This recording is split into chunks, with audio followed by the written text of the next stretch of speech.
Parsha 101, Haftarah 101. This week's Haftarah is from Parshas Noach. It's from the book of Isaiah. It's actually a very short Haftarah, and it's part of Haftarah that we've seen before. The last time we saw the Haftarah was just a couple weeks ago, the Parsha of Kitete, which is toward the end of the year.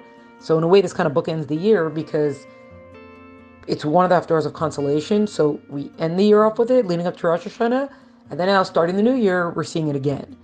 And just a general idea is that it's reminding us that everything that we're going through is leading up toward the ultimate redemption and to Messianic times, which will be so incredible. And so what it will be like is going to be so incomparable that everything that came before it is just going to be so much smaller compared to how great it's going to be.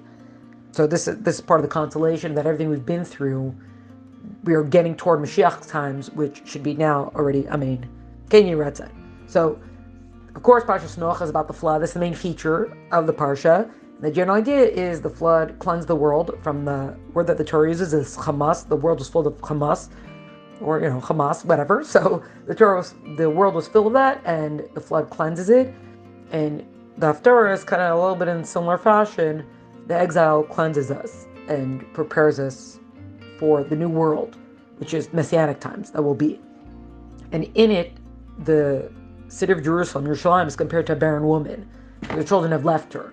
And God promises, through prophet Isaiah, God promises your children are going to return to you. And they'll be so plentiful that the population will be so much, it's going to spill out into all the other cities and even the desolate cities. To that point, they will be repopulated. And of course, with much happiness and joy, etc.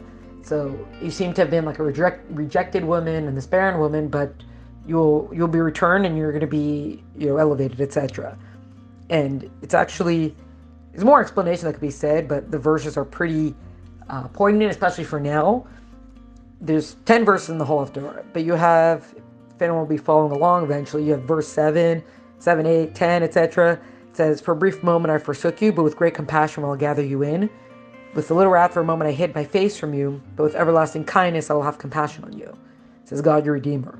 Right? It says, "Even if the mountains move and the hills falter, my kindness will not depart from you, nor will my covenant of peace ever falter," says God, who has compassion on you.